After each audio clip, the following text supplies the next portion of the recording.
I just got back from Nigeria, and I want to tell you about Nigeria.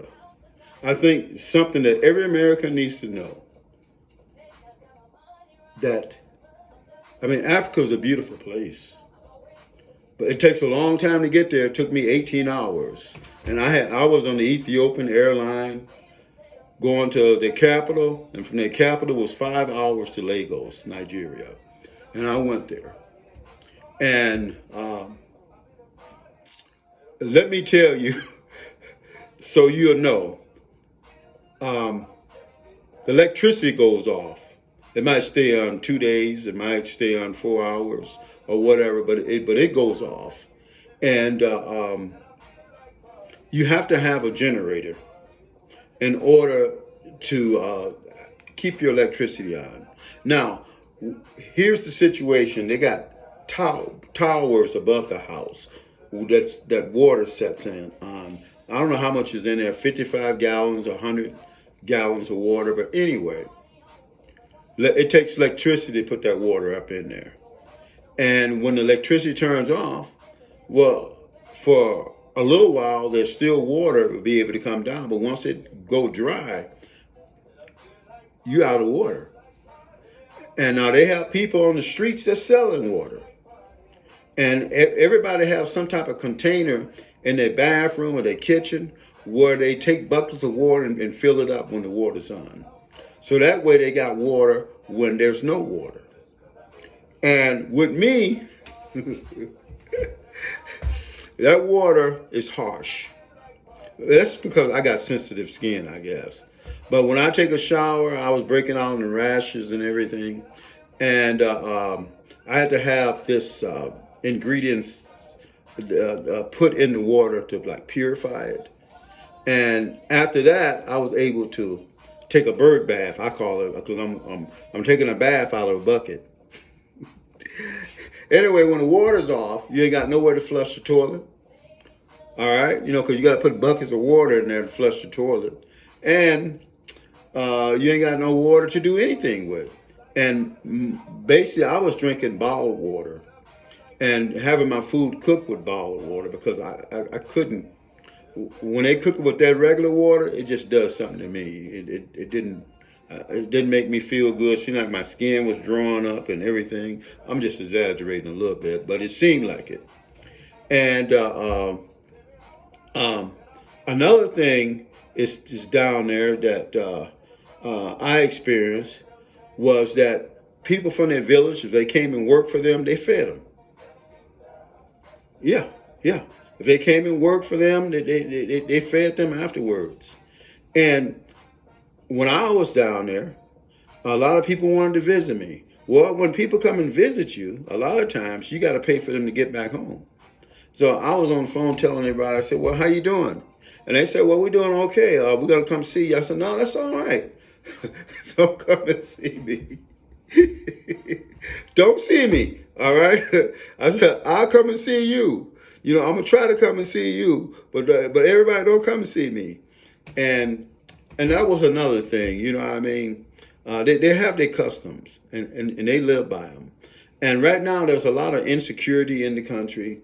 The bandits kidnapped the whole school, 250 kids. I don't know how they done it, but they did it. And they was holding them for ransom. And they even kidnapped the whole community, and they was holding them for ransom too. I might be exaggerating, but not too much. I mean, there's a lot of kidnapping going on down there because people, the inflation is like 40%. People are hungry. They don't have any food. And you got to realize the government don't supply the people with nothing. You own your own when you're in Nigeria. I mean, there's no places like shelters. There's no places you can go get food at, free food, none of that. You know what I mean? And that's why everybody's an entrepreneur in Nigeria, because they got to get up in the morning and hopefully some way by the evening time then found something to eat. Because if they don't, they'll starve to death. And nobody's going to come to their system. Maybe the local family will and stuff like that, but they don't have nothing to give. See, And right now it's a difficult time, and perhaps the government would do something about the people's situation. I'll say, um, uh, like maybe it's like 40% inflation. I mean, it's really bad, and just a little egg in their money will cost them $2 or $3 or somewhere around there, and this is not an exaggeration. And they barely have money to buy food or to buy anything. And I felt so sorry coming from America and seeing the situation in Nigeria. I mean, it hurt my heart to look at how those people are really struggling over there. And every last one of them are hard workers, but it's the system that they live in is so corrupt. And everybody's taking a bribe to anything you do, you got to pay somebody a bribe to do it, and that's a bad situation. And you understand, I'm not going along with the bribe, but what I'm saying is that people doing whatever they can to get money and to eat, because the government, some people work, 2 or 3 months and the government don't even give them a check, and they work for the government. Some people, the government haven't paid their pensions in 5 or 6 years. And, well, that'll never happen in America, because if somebody don't pay me the first week, I quit. I mean, it's not going to be, they're going to be owing me for a whole month. I'm just going to quit. But over there, the way they got it tied in, you see, you have to work for the government, because if you don't, like, especially if you're like in the Corps, everybody got to go to the Army, and it's a Corps. And what you got to do is, if you don't fulfill that responsibility, then you can't get in elections, you can't run in elections, you can't do anything politically. You see, or work for the government, anything, until you fulfill that service. And, and some people, like I said, they just work, and they never get paid. Eventually they have to quit because they don't have no money. And they got to find a way to make some money to get some food. But other than that, Nigeria's people are very good people. They are very neighborly. Everywhere I went, I was welcome. They love Americans, and a lot of them ask me questions. Why don't Americans come over there? I said, well, some of us have a stigma about Africa. We think Africa is just a jungle. And they say, oh, it's not a jungle. This is a big city here. We got over 25 million people just around Lagos here. And you're right, because I've never seen so many black people before in my life. All of them, I mean, they're everywhere. And there's a lot of youth in Nigeria. Man, a lot of young people. But they're very respectful. Sir, it's sir this, sir that. And, a lot of times they speak English, and most of them have names from the Bible. Yeah. John, Abraham, Jesus, Samson. They all have names from the Bible. Even the women.